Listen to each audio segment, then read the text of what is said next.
Hi, my name is Brian Malone, and today I wanted to talk about hand drums and their part in liturgical music. Specifically, I want to talk a little bit about kind of the basics of hand drums. If you have someone in your worship band that is playing hand drums, oftentimes they might not be a professional musician, they might not have the training on these instruments. So I wanted to go over just a couple of techniques, introduce a couple of instruments, and give you some ideas of how you can play these instruments, how you might be able to teach someone kind of some basic patterns. So the instruments that I have in front of me are a good selection of instruments that have kind of found their way into contemporary worship. All these instruments come from cultures outside of the United States. First we have the conga drums here from Cuba. We have a djembe from Africa. We have the cajon, which literally means box or crate, also from Cuba. And then back here we also have the doumbek, which is from the Middle East. So all of these instruments coming from different cultures can conjure up the flavor of those particular countries where they come from, but they've also kind of found their way into just general American pop music. You'll hear congas, you'll hear djembes, cajons on a lot of different recordings that really have nothing to do with the original culture. So I think these instruments are completely acceptable to use on any kind of pop song you might encounter in a worship setting. All of these instruments in front of me are hand drums. So using our hands, not using sticks on these instruments. There are some common techniques that can be used with all of them. Basically, think of your hands as giant drumsticks. You want to keep your fingers together, relaxed but still together and not spread out like this.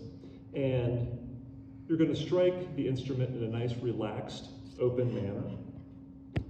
The idea is to have the instrument basically at a stomach level, so your hands are relaxed, your forearms are basically flat.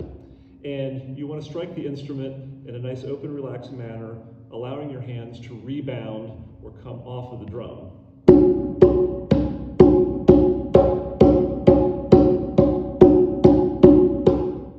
I often tell my students to pretend like you're touching a hot stove. You wouldn't come up to a hot stove and go.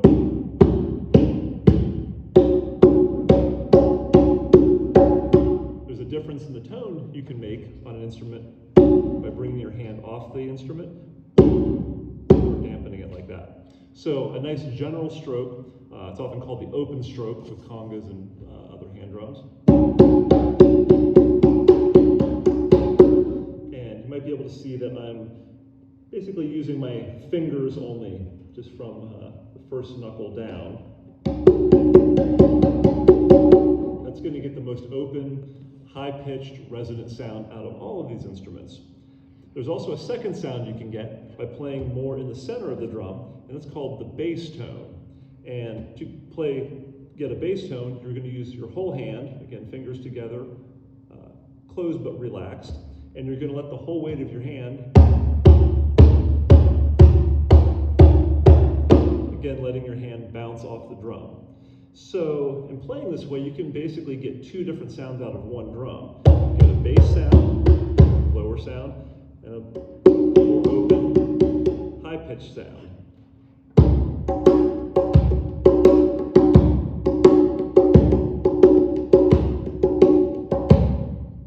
There are a lot of other techniques you can use too that are more advanced, like the slap you often hear on congas, where you're basically grabbing the drum head. If you use that technique along with a lower drum, you'll get a sound that sounds something like this.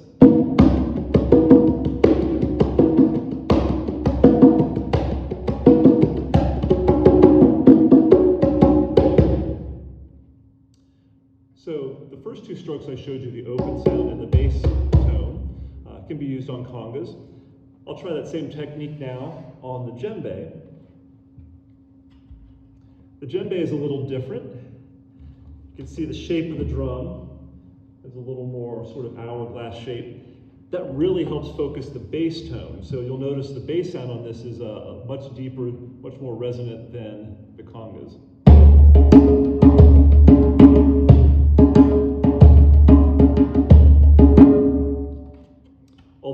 different instrument, I'm using the same basic technique. I'm using a nice open sound on the edge of the drum, using just my fingers.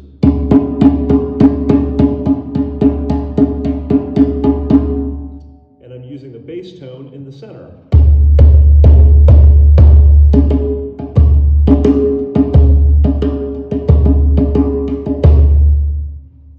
Moving that technique over to the cajon. The cajon is actually really fun because it's an instrument and it's also a chair. So you have this flat playing surface on the front. Basic same idea. You're going to play in the middle for a bass tone. And then on the edge for a nice open sound.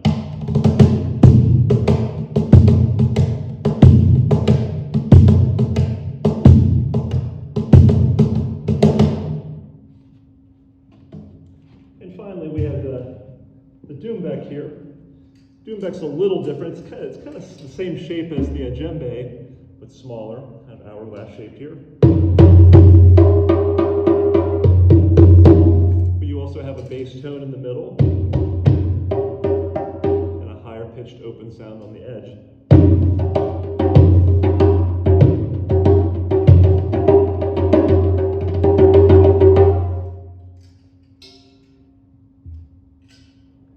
Go back to the djembe here. So if you have someone that doesn't have a lot of experience on this instrument, what I often tell people is to listen to the recording of the song and kind of emulate maybe what the drum set would do. In most pop music, we're used to hearing, a bass drum hit something solid on beat 1. If we're in 4/4 time, we're hearing a backbeat on 2 and 4. That's usually where people are used to clapping along. So putting that bass hit on beat 1, the backbeat, the 2 and 4 on the higher open sounds, might sound something like this. 1,